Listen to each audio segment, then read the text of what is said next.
Okay, so I'm going to talk about keeping carbon in African soils. So we want to keep the carbon in the soils so that we can reduce greenhouse gas emissions, but also because soils that have more organic matter in them are much more productive than soils which are limited in organic matter. Move on, sorry. It won't move. Oh, there we go. So the soils in Africa are deficient in carbon. You can see in this map here that the soils in Africa tend to be below 20 or 30 tons of carbon per hectare in the topsoils. If you compare that to the soils of Europe, or particularly the UK, which are over 70 tons per hectare, tons of carbon in the topsoil, maybe even pushing 120 tons of carbon per hectare in the topsoil, you can see that that's very deficient.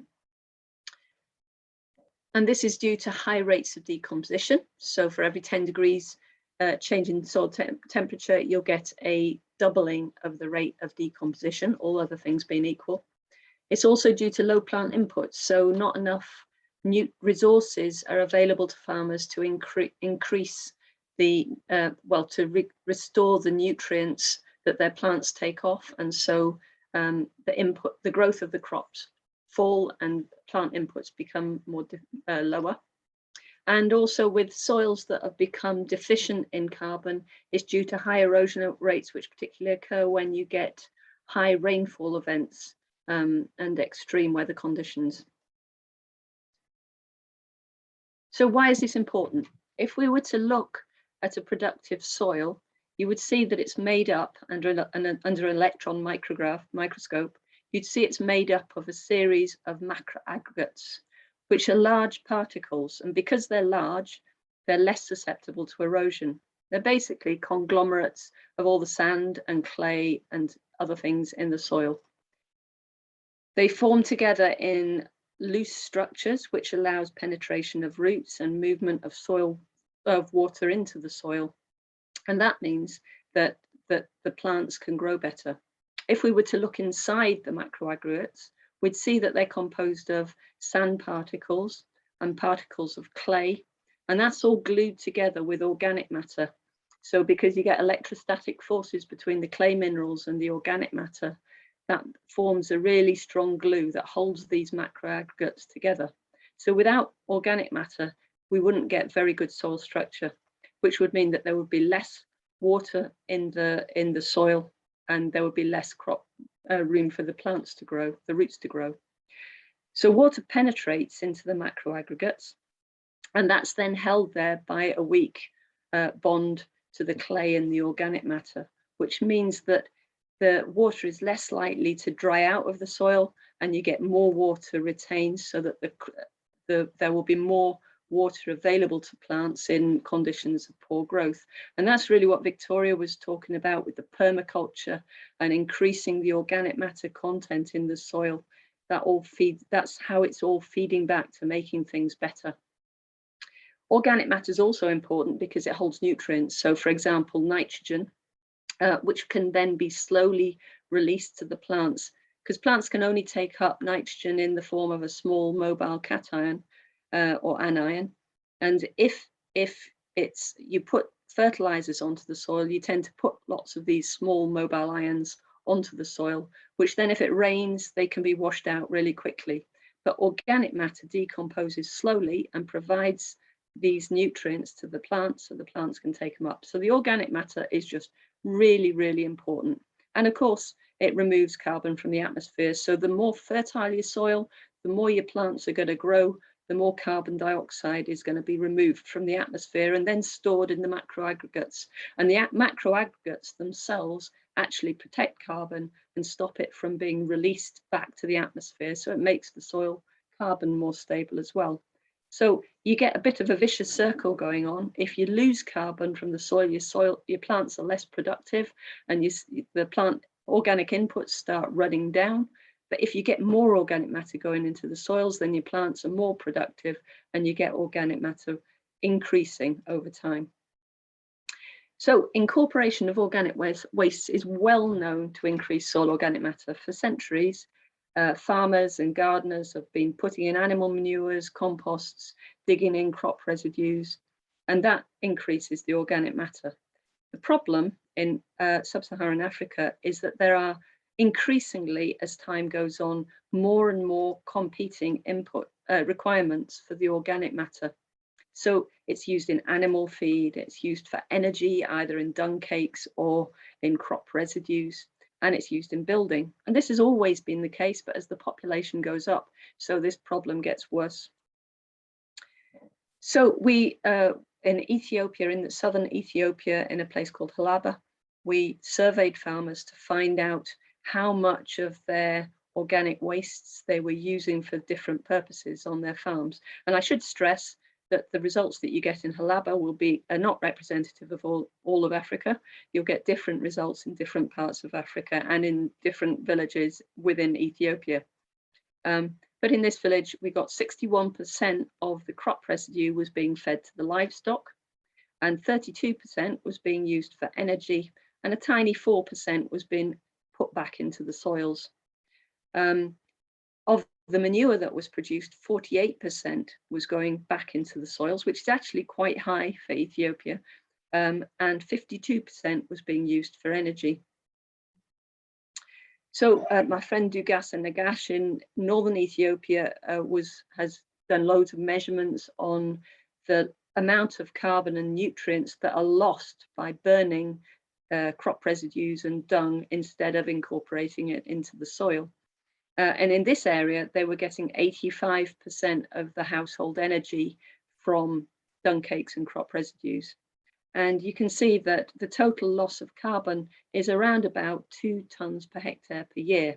But if you go back to that graph, that map of the carbon content of soils in Africa, where they're typically below 20 tons per hectare in the top soils, you can see that 2 tons per hectare loss every year is a considerable amount. Not all of that would be retained in the soils if you were to incorporate it, but it's an important input to the soils which isn't going in. And the other thing you can see is that there's a difference between rich, medium and poor wealth classes. So with the poorer wealth classes losing a higher amount of carbon from their soils than the rich wealth classes. So this is actually a poverty trap, with farmers who are poorer, ending up using more of their organic wastes for energy, and so having a more detrimental impact on their land and their soils, spiraling downwards into having less carbon in them. And that also equated to around about 60 kilograms per hectare of nitrogen, 20 kilograms per hectare of phosphorus and 80 kilograms per hectare of potassium, which is around about what a typical fertilizer recommendation for the area would be. So this is a considerable loss from the soil. So wouldn't it be nice if we could stop burning the dung and the crop residues and instead incorporate them in the soil? But in order to do that, we need to find an alternative source of household energy. So for this, we need energy transition, and the ultimate goal is to have a modern source of energy such as electricity, which I believe Samson's going to talk about next, so we'll hear more about it later. But in the interim, perhaps lower cost options are to use biogas, which basically takes dung or crop residues and mixes them into a slurry and then decompose them to produce biogas, or to use a pyrolysis cook stove, which is basically the rocket stove that Victoria talked about is one example of that, which is much more efficient. And also, if the stove is quenched before all of the fuel is burnt, then it produces biochar. So in Africa, the types of anaerobic digesters that you have available are actually working on exactly the same principle as the digesters that we heard about last month for the digester in Aberdeen. It's just that they're much smaller. So these will typically be between 2 and 8 meter cubes. for a small-scale household anaerobic digester. There are 3 types, either a fixed dome, a floating drum, or a flexible balloon, and they reduce in price and longevity as you go down from fixed dome to flexible balloon. The pyrolysis cook stoves, basically, if you burn oxygen, burn organic matter under low oxygen conditions, then it forms biochar, basically charcoal, which if you quench the stove before it's finished burning, then you can retain that biochar and incorporate it in soil. Bioslurry retains 20 to 30% carbon, which doesn't sound much. The rest of the carbon goes off into the biogas, which is methane. So it's CH4.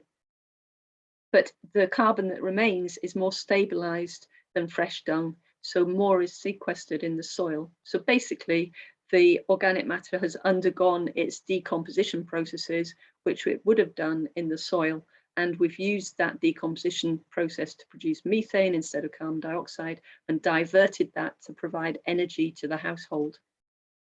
The nitrogen, it retains over 80% of the nitrogen usually, and that's a high proportion of that is in plant available form, so ammonium, or readily available, so it'll be converted into ammonium soon. So it's like producing a fertilizer which gives you a quick response of crop growth when you see that your plants are deficient. So it's very useful for the farmers. Biochar, a pyrolysis cook stove will retain up to 50% of the carbon in biochar, depending on how it's quenched. If you don't quench it before it's finished burning, you can lose all of the carbon. So the downside of a pyrolysis cook stove is that you may not end up incorporating any of that carbon in the soil if the farmer decides or householder decides to go on burning rather than quenching it. But what's left behind is highly recalcitrant, and you can see it has this porous form, which means that it is able to retain nutrients. So these exchange sites in here are extremely are charged, which means that you can hold different forms of nutrients on these exchange sites within this porous structure. But burning in a pyrolysis cook stove retains less than 10% of the nitrogen. So you're actually wasting quite a high proportion of your nitrogen, which goes off as NOx gases, is polluting to the atmosphere, and so not necessarily a very good thing. The potential impacts of a biogas digester then are to produce this wonderful organic fertilizer that can be used as a liquid fertilizer that you put on as your crops need it. Because you're putting your organic manure through the digester before you incorporate it in the soil, it should be sterilizing the pathogens in the organic waste to a certain extent, but we'll see more about that later. But it uses the same volume of water as dung is put into the digester, so it requires water. It produces this clean energy which burns with a clean flame. Because farmers are not collecting wood fuel, it can reduce deforestation, and it can also improve indoor air quality. A pyrolysis cook stove again gives you a clean flame, which is much less sooty than a traditional 3-stone fire. And it uses dry organic waste, so no extra water will be needed. And if you quench it on time, it will retain biochar, which retains carbon in a highly recalcitrant form. In some places in South Africa, biochar has been identified in soils that's over 1,000 years old, but it loses all the nutrients. So in order to weigh up all these complicated impacts of switching to biogas or pyrolysis on soil organic matter, crop production, water use, fuel availability, the labour, and the net income or net revenue of the farm, we've worked with a systems model which ties all this together, and also with experimental measurements that we've taken from the literature and that we've measured ourselves. So in the example of the area that we surveyed in Halaba in southern Ethiopia, we assumed that all of the available dung, which was on average 3.1 tonnes per hectare per year, was used for soil incorporation, either as fresh waste, as compost, as bioslurry following digestion to produce biogas, or as biochar following pyrolysis.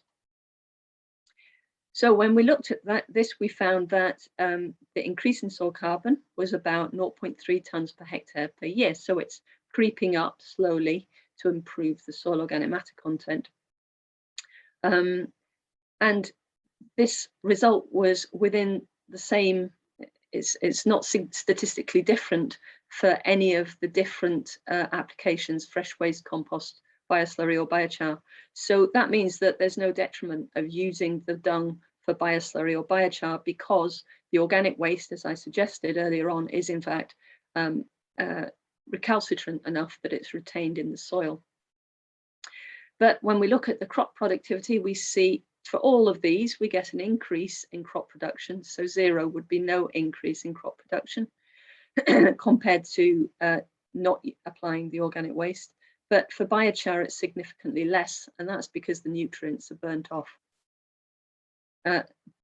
Bioslurry or biogas and pyrolysis provide around about 300 to 400 megajoules per day of energy to the household. And given that the energy requirements in sub-Saharan Africa are typically between 20 and 50 megajoules per day per person, that would give us enough energy for a 6-person household, and maybe with a little bit left over for lighting. But the biogas digester, unlike the pyrolysis cook stove, composting or just applying the fresh wastes, requires an equal volume of water and dung. So we have to collect around about 40 litres of water every day. And that gives extra work when you have an anaerobic a biogas digester, due to the need to collect more water. So you collect less fuel wood, but you have to collect more water. So that increases labour by around about half to 1 hour per day. Whereas for a pyrolysis cook stove, labour is actually reduced by around about 2.5 hours a day. So that's a big bonus.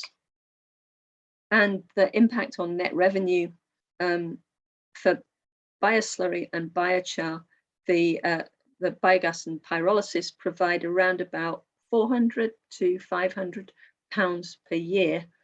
So in 3 years, you would pay back the cost of the biogas digester, and within a year, you would pay back the cost of a pyrolysis cook stove. So it makes good sense that you need that that money to start off with. And my friend Vince Chukwu did some measurements in Nigeria to look at the effect of biogas and burning on pathogens. Here he is building his biogas digester out of a water tank. And he found that that anaerobic digestion and burning reduced both E. coli and coliforms to below the safe limit. Another piece of work by Vianney Tumwesiga in Uganda found that enterococci levels could increase within the digester because of the anaerobic conditions. So there's more work to do on that. And there were also issues with contamination of door handles and indoor spaces due to people working with the dung to produce the biogas, which meant that there was more spillage and more spreading of dung in the household. And Vianney also found in Cameroon, he looked at the indoor air quality, and he found that where firewood has the PM 2.5, that's particulate matter with diameter of over 2.5 microns, was well over the WHO safe guidelines of 25 megagrams per meter cubed. For biogas, that level has gone down. And for carbon monoxide, similarly, the level was below the WHO guidelines.